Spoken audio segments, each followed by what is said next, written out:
Dean, good to see you. Brilliant. Live and in the flesh. Yes, good to be together. It is indeed. So, Coaches Commonplace. Dean, what is this? What are we doing? Why do we call it that? Yeah. So you're going to see somewhere on the bumper you just watched as this started, or somewhere below here, Coaches Commonplace.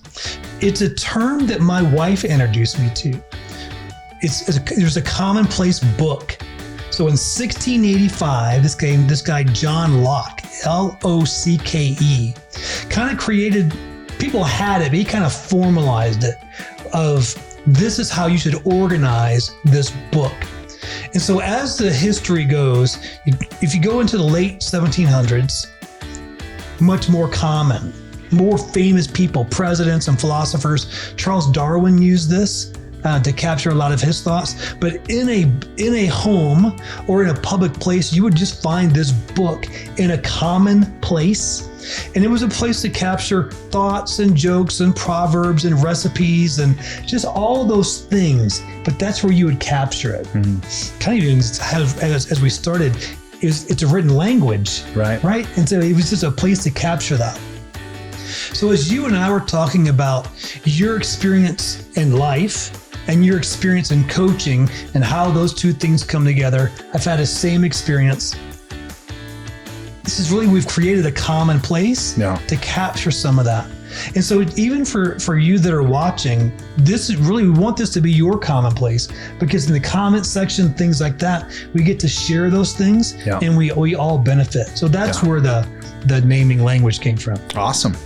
So let's go to the wisdom of the pages, right? But the idea is we look at a magazine, we look at the cover, we find something that's interesting to us, think our listeners would benefit from.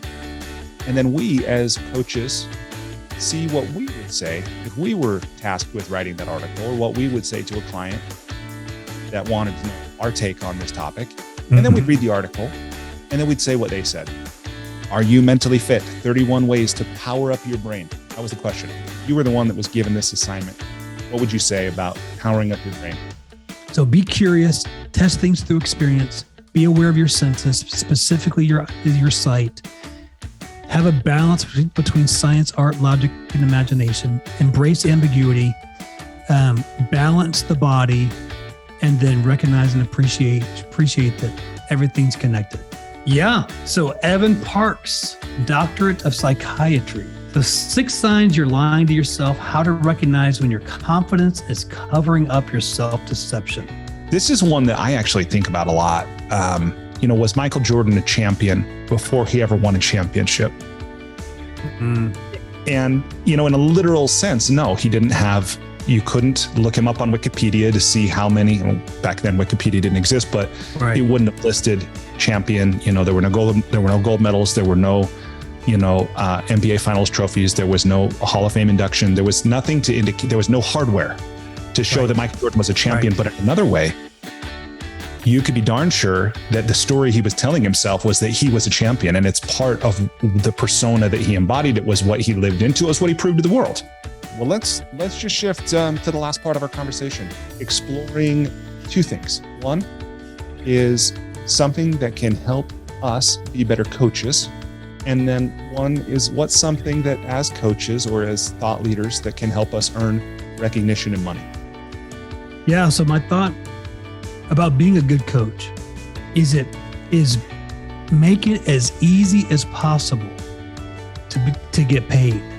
And I find just in the business of coaching, we spend so much time learning the skill of coaching, so much time trying to find that client.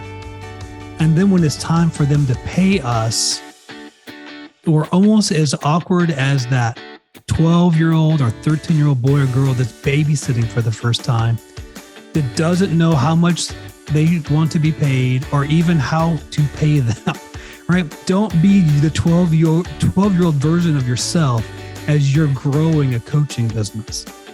Know what the price is and make it so easy for them to pay you.